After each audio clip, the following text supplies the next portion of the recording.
আমার বাংলার মাটিতে রক্তাক্ত কেন, আমার ছেলেরা, আমার সন্তানরা কেন প্রাণ দিবে, তাদের বুকে গুলি করা হচ্ছে, এর জন্য শত শত ভিডিও বের হয়ে আসছে।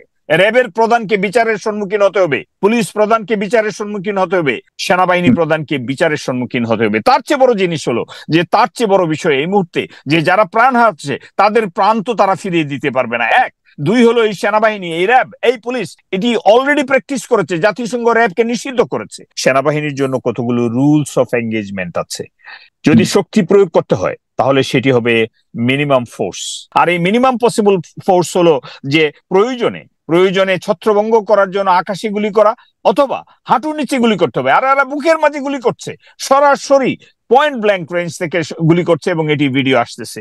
এই সেনাবাহিনী রণাঙ্গনে জন্ম হয়েছে, এই সেনাবাহিনীর অতীত ঐতিহ্য আছে।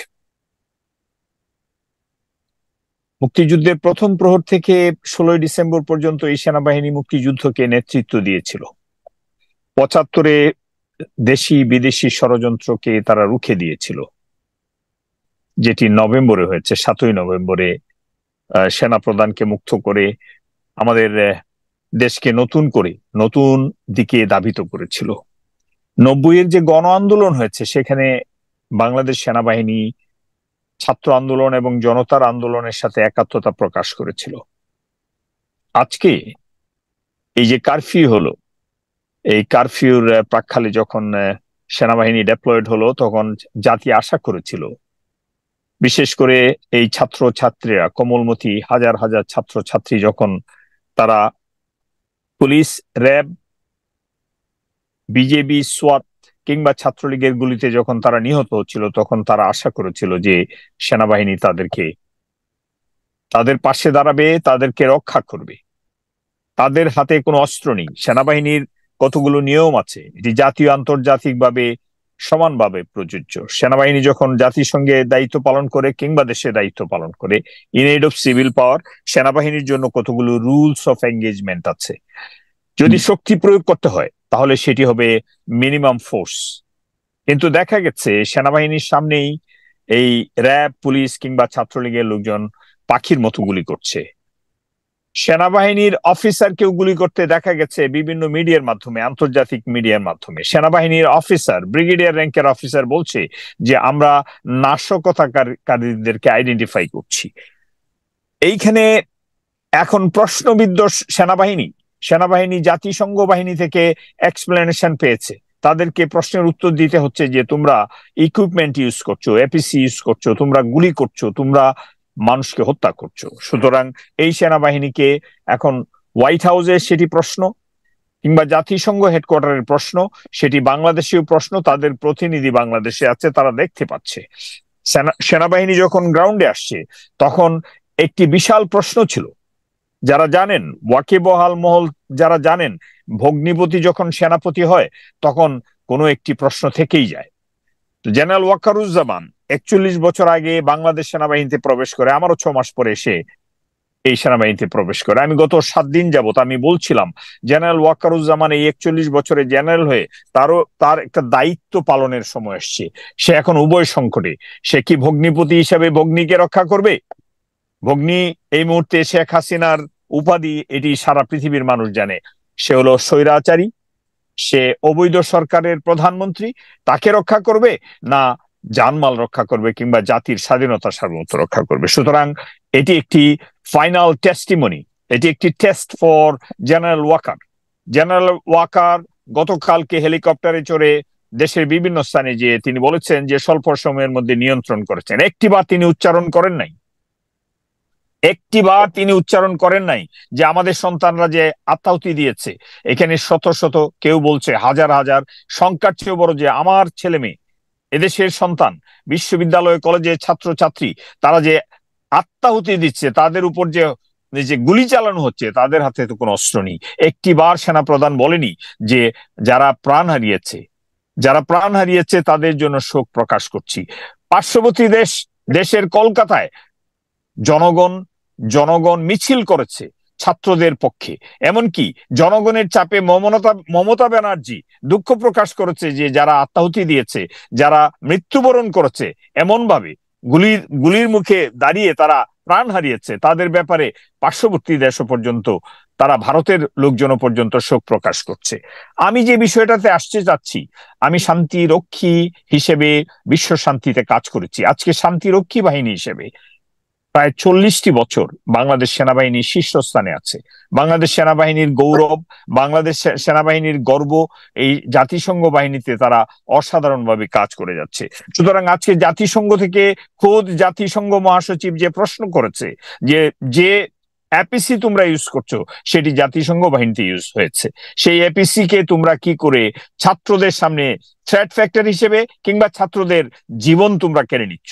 সুতরাং আজকে সেনাবাহিনী প্রশ্নবিদ্ধ। এই প্রশ্নবিদ্ধ হওয়ার পিছনে আজকে সেনাবাহিনীর যে 1 লক্ষ সৈনিক এখন কোনোভাবে যানগুলি কোনোভাবে কি আসলে ব্যবহার করার কোনো সুযোগ রয়েছে কিনা আপনার জাতিসংঘের নিয়ম অনুযায়ী বা সেনাবাহিনীর নিয়ম অনুযায়ী? জাতিসংঘের নিয়ম অনুযায়ী জাতিসংঘেও পর্যন্ত আপনি থ্রেট ফ্যাক্টর হিসেবে কাউকে হত্যা করার জন্য কারো পক্ষে এটি ব্যবহার হবে না, সম্ভব না। এটি পলিটিক্যাল ডেপ্লয়মেন্ট বলা হয়। জাতিসংঘের যে পিস কিপিং অপারেশন, এটিকে বলা হয় পলিটিক্যাল ডেপ্লয়মেন্ট, অর্থাৎ পিস কিপিং এর জন্য, শান্তি রক্ষার জন্য একটা রাজনৈতিক ডেপ্লয়মেন্ট মোতায়েন। সেই রাজনৈতিক ডেপ্লয়মেন্টেও অরাজনৈতিক ভাবে সেনাবাহিনী, বিভিন্ন দেশের সেনাবাহিনী এই এপিসি গুলাকে বা ট্যাঙ্ক বা যে কোনো অস্ত্র বা সরঞ্জাম যে কোনো কিছু তারা অরাজনৈতিক ভাবে সেই দেশে সেই স্থানে সেটিকে নিরপেক্ষভাবে ব্যবহার করার কথা। আর এটি বাংলাদেশে তো সম্ভবই না। এই বাহিনী সারা পৃথিবীতে যাচ্ছে, সারা পৃথিবীর এই মুহূর্তে 10টি স্থানে ডেপ্লয়েড আছে। এখানে লক্ষ লক্ষ সেনাবাহিনীর অফিসার, সৈনিক, এনসিও, জেসিও তারা কাজ করছে বিশ্ব শান্তির দূত হিসেবে। সেখানে তারা এটিকে নিউট্রাল ভাবে ইউজ করবে, নিরপেক্ষ ভাবে করবে এবং ডিএসকেলেট করার কথা। যেখানে এসকেলেশন আছে, যেখানে কোনো ধরনের উত্তেজনা সৃষ্টি হয়েছে, সেটিকে নিরসন করার কথা এবং প্রয়োজনে মিনিমাম পসিবল ফোর্স ইউজ করার কথা। আর এই মিনিমাম পসিবল ফোর্স হলো যে প্রয়োজনে ছত্রভঙ্গ করার জন্য আকাশে গুলি করা অথবা হাঁটুর নিচে গুলি করতে হবে। আর এরা বুকের মাঝে গুলি করছে, সরাসরি পয়েন্ট ব্ল্যাঙ্ক রেঞ্জ থেকে গুলি করছে এবং এটি ভিডিও আসতেছে। এবং আজকে গতকালকে যেটা বললো যে হেলিকপ্টার থেকে গুলির খবরটি আসলে সত্য নয়, সেটির প্রমাণ আছে তার কাছে, এটি আসলে ভুল তথ্য দেওয়া হচ্ছে বলে তিনি চ্যালেঞ্জ করেছেন। এই জাতির অ্যাটেনশন ডাইভার্সনের জন্য গয়েবলসীয় থিওরিতে, গয়েবলসীয় পদ্ধতিতে কত কথাই বলা হয়। হেলিকপ্টার থেকে করা হলো, শেখ হাসিনাকে উড়িয়ে গেল, প্রাইভেট জেটে রাজশাহী গেল না আবুধাবি গেল, কে কি করলো তার চেয়ে বড় প্রশ্ন, আমার বড় প্রশ্ন এই মুহূর্তে, আমি লন্ডন থেকে বলছি, আমার বাংলার মাটিতে রক্তাক্ত কেন? আমার ছেলেরা, আমার সন্তানরা কেন প্রাণ দিবে? তাদের বুকে গুলি করা হচ্ছে। এর জন্য শত শত ভিডিও বের হয়ে আসছে। র্যাবের প্রধানকে বিচারের সম্মুখীন হতে হবে, পুলিশ প্রধানকে বিচারের সম্মুখীন হতে হবে, সেনাবাহিনী প্রধানকে বিচারের সম্মুখীন হতে হবে। তার চেয়ে বড় জিনিস হলো যে, তার চেয়ে বড় বিষয় এই মুহূর্তে যে যারা প্রাণ হারাচ্ছে তাদের প্রাণ তো তারা ফিরিয়ে দিতে পারবে না। 1, 2 হলো এই সেনাবাহিনী, এই র্যাব, এই পুলিশ এটি অলরেডি প্র্যাকটিস করেছে। জাতিসংঘ র্যাবকে নিষিদ্ধ করেছে। এই পুলিশকে যদি নিষিদ্ধ করে, এই বাংলাদেশ সেনাবাহিনীকে যদি নিষিদ্ধ করে, তাহলে মিলিয়নস অফ বিলিয়নস অফ যে রেমিটেন্স আনতো বাংলাদেশের সেনাবাহিনীর সদস্যরা, যে রেমিটেন্স নিয়ে আসতো, সেই রেমিটেন্স থেকে আছে বলে মনে করেন আপনি? সম্ভাবনা অবশ্যই আছে। সম্ভাবনা আছে না শুধু, এনি টাইম ব্যক্তিগতভাবে জেনারেল ওয়াকার কিংবা জেনারেলদের উপরে কিংবা কমান্ডিং অফিসারদের উপরে কিংবা সুনির্দিষ্ট অফিসারের উপরে স্যাংশন আসতে পারে, অথবা হতে পারে যে ইউনিটটি এই হত্যাযজ্ঞে জড়িয়েছে, সে ঢাকার যে ইউনিটগুলো, তাদের বিরুদ্ধে হতে পারে। এমনকি সার্বিকভাবে বাংলাদেশ সেনাবাহিনীর উপরে স্যাংশন আসতে পারে। আমি এইখানে যে বিষয়টা বলতে চাচ্ছি, আমি একজন সেনা অফিসার হিসেবে 24 বছর আমি দিয়েছি। আমি বাংলাদেশ সেনাবাহিনী ছাড়াও আমি আর্মি হেডকোয়ার্টারে আমি কাজ করেছি, আমি লিগ্যাল ফ্রন্টে কাজ করেছি, আমি বাংলাদেশের যে পিএস ডাইরেক্টরেট, সেখানে আমি G2 হিসেবে স্টাফ কলেজ করার পরে আমি কাজ করেছি, যেখানে আইন শৃঙ্খলার বিষয়ে দেখা হয়। এখানে শত শত রুলস আছে বাংলাদেশে। সেই রুলস অনুযায়ী আজকে জাতি তাকিয়েছিল যে সেনাবাহিনী ডেপ্লয়মেন্ট হওয়ার পরে, সেনাবাহিনী ডেপ্লয়মেন্ট হওয়ার পরে 3টি কাজ হয়। প্রথম কাজটি হলো সেনাবাহিনী অ্যাবসলিউটলি নিউট্রাল এবং সেনাবাহিনীর সামনে অন্য কোনো বাহিনীর কোনো দুঃসাহস দেখাতে পারবে না, এমনকি সিভিল ফোর্স, এমনকি সিভিল অ্যাডমিনিস্ট্রেশন দুঃসাহস দেখাতে পারবে না।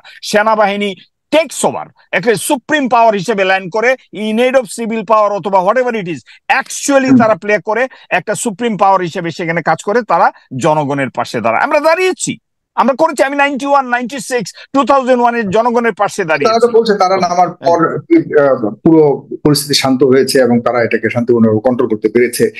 যেটা সেনাপ্রধান বললো যে পরিস্থিতি নিয়ন্ত্রণে আছে, এখন আর সেই অবস্থা নাই।